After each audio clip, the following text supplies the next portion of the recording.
Broadcasting live from the Newsmax studio in New York City, here is Steve Malzberg. This whole talk about impeachment is coming from the president's own staff and coming from Democrats on Capitol Hill. Why? Because they're trying to rally their people to give money and to show up in this year's election. We have no plans to impeach the president. We have no future plans.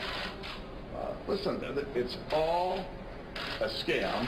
All a scam. And joining us now, ladies and gentlemen, to talk about this, he wrote a great piece called Impeach Me Please, is a columnist for the Wall Street Journal and editor of its online editorial page, James Taranto. Of course, that's opinionjournal.com. Hey, James. Hey, how are you? I'm good. Well, yeah, I mean, it started with they're going to sue me, and they don't like me. And now it's advanced to, hey, they're going to impeach me. Well, it started a long time ago. I mean, impeachment of President Obama has been a political fantasy on the fringes of both the right and the left for some years now. I remember as early as late 2010, after the election, but before the new Congress took office, a left-wing acquaintance of mine, sort of hopefully speculating that Congress would impeach Obama and end up damaging itself. So this goes back quite a long way. It's gotten it's got particular attention recently, in part because Sarah Palin starts talking about impeachment, which of course always gets the left excited. But what really makes this different from anything we've seen before is now we have the White House getting in on this and talking about, the Republicans, those crazy Republicans are going to impeach the president. Michelle Obama said something about it last week. Then Dan Pfeiffer, the senior White House advisor, on Friday mentioned it twice in the course of a Christian Science Monitor breakfast. Josh Earnest, the White House press secretary, has talked about it, and it's being used by the Democratic Congressional Campaign Committee, which campaigns for House candidates, in order to raise funds. They've been doing these. They did a series of fundraising emails last week saying impeachment is a real possibility.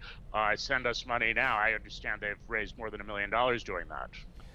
It's kind of unprecedented, is it not? I mean, impeachment isn't raised all that often in any administration or during the course of any administration. So, I have to believe that this is probably unprecedented. Well, it is, as far as I know, unprecedented for the president or people close to the president, for the people representing the White House, to be talking about impeachment this way. This is what I find remarkable. You've heard impeachment discussed in previous administrations. In 2006, John Conyers, who was then about to become chairman of the Judiciary Committee, longtime congressman from Michigan, put out a report and started talking about drawing up articles of impeachment for George W. Bush. Conyers, is a very left-wing congressman, but he's also a serious member of the House. He was chairman of the committee where any impeachment proceedings would start. So Nancy Pelosi was forced to disavow plans to impeach George W. Bush. It turns out that Conyers, back in 1983, and a group of 6 other House Democrats put forward a measure to impeach Ronald Reagan, which got very little attention. And of course, Tip O'Neill, the speaker at the time, did not feel he had to disavow it. So what I think has happened is, since the Clinton impeachment, impeachment has come to be seen as common in both senses of the word. That is, because a presidential impeachment is now a fairly recent memory. Before Clinton, it hadn't been done since 1868 with Andrew Johnson.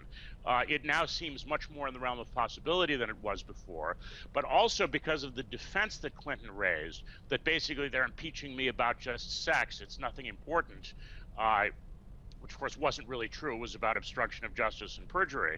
But he used this defense, he used it successfully, and so the assumption is that presidents can be impeached for trivial reasons.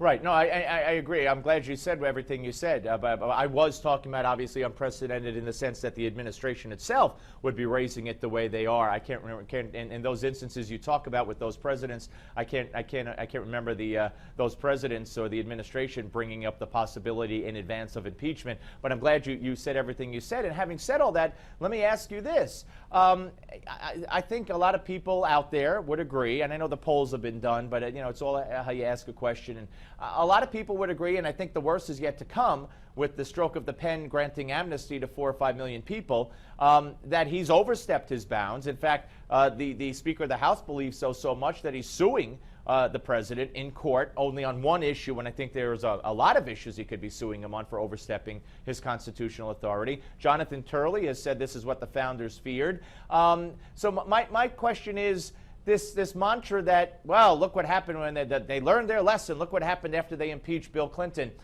Will that prevent a Congress going forward when there's legitimate reason for impeachment, do you believe, in the future?